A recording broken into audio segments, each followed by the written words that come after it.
Let me tell you a story. Once upon a time, there was a people living on an island. There were many, many people, perhaps 100,000 of them. They lived contentedly on this island until one day a ship anchored offshore. Ships had visited their island before, but this ship was different because it brought people from the outside who intended to stay. There weren't very many of these people, just 40 of them altogether, but they had scary weapons. Soon these people scattered throughout the island, telling the island people that they were there to help them. But instead, a long war broke out that lasted 30 or 40 years. When it was over, most of the island people were dead. And those who survived were forced to shed their customs, wear clothes, and obey the new conquerors of their island.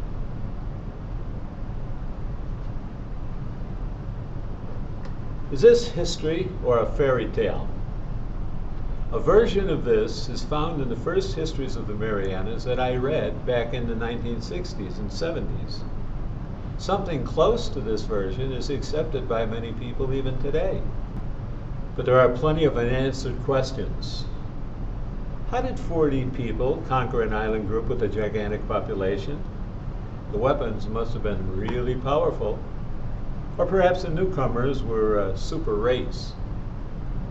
What were the island people thinking when they let these newcomers on their island in the first place? Why did they let them stay? Is it possible that many of the island people joined the newcomers? Then too, could it be that some of the newcomers joined the island people? Were there reasons for welcoming the newcomers? Is it possible that perhaps the newcomers really did help the island people, despite the many deaths? It's time to begin serious historic exploration into the events surrounding the arrival of Padre Luis Diego Santitorres and his party in 1668, a party that included 6 Jesuits and 31 lay missionaries. What do we know? We know that the original island population of perhaps 40,000 was reduced to 4,000 40 years later, and that the Spaniards were in charge. So what happened to bring about this upheaval? Let's take a closer look at the facts. First, there were no troops with Santitorres, just Filipinos and Mexicans, chosen for their trade and for their faith. They included a woman, 2 12-year-old boys chosen for their singing voices, a 60-year-old farmer, and other tradesmen. They were chosen for their Christian lives and their skills, not their military prowess. The muskets were frightening at first, but not too useful in real encounters, especially in canoes, as the Filipinos and Mexicans soon found out. Violence, for the most part, was provoked by cultural clashes and by personal offense that was given, especially when the mission bands started breaking up the ancestral skulls that the people reverenced. All these offenses built up resentment in some of the island people. Guamanians could have easily wiped out the missionaries and their helpers if they really wanted to.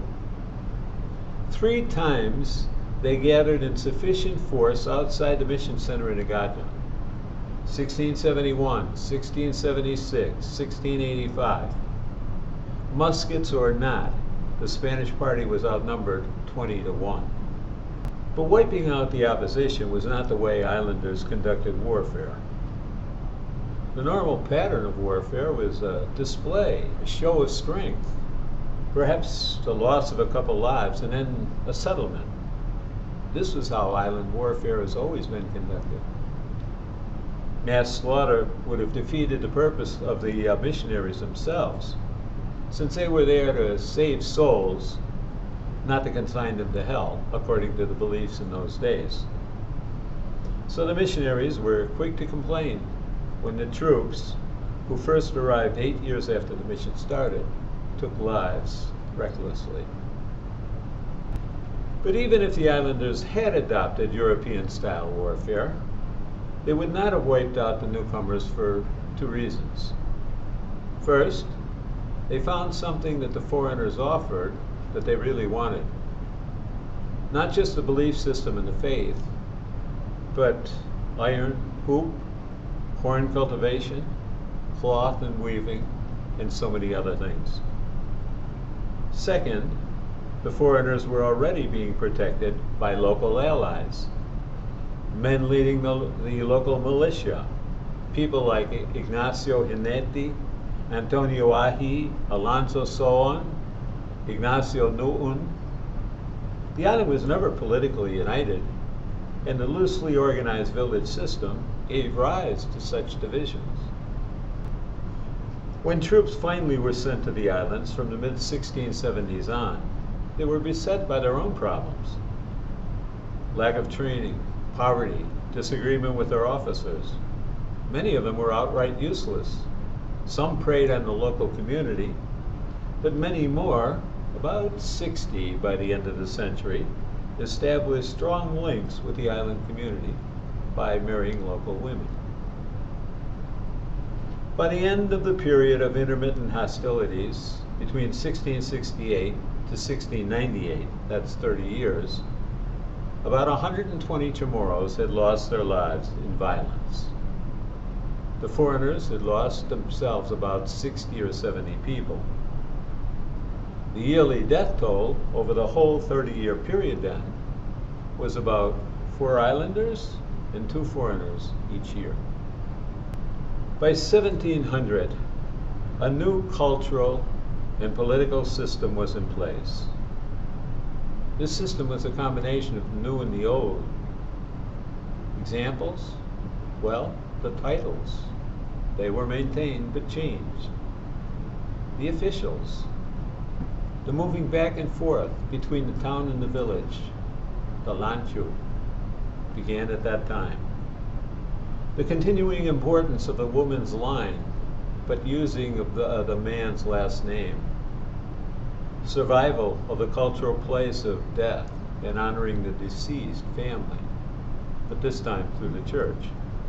This suggests that the new cultural forms included an altered form of the traditional rather than an abandonment of the old. The old was kept, but just under a new form. In the end, islanders did not simply roll over and play dead. Local people had their reasons for their early choices. They were real-life figures, not just this faceless and feckless group of people who allowed outsiders to come in and impose their will, regardless of how ineffective their muskets might have been. On every page of the historical sources, there are hints, sometimes outright screams, that people had their own strategic responses to Spanish moves. Often enough, the islanders organized their own initiatives as well. Perhaps it's an injustice to present the people of these islands as helpless victims who have been deprived of what is most meaningful, their cultural heritage.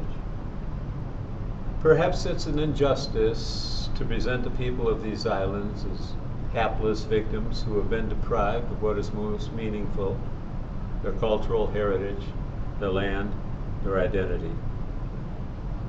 Can we do just a bit more to show how active and resilient they were? But to do so, we'll have to give up some of our cherished myths, our fairy tales. And we will have to develop the skill of reading between the lines to intuit what those who did not write these sources were really trying to do.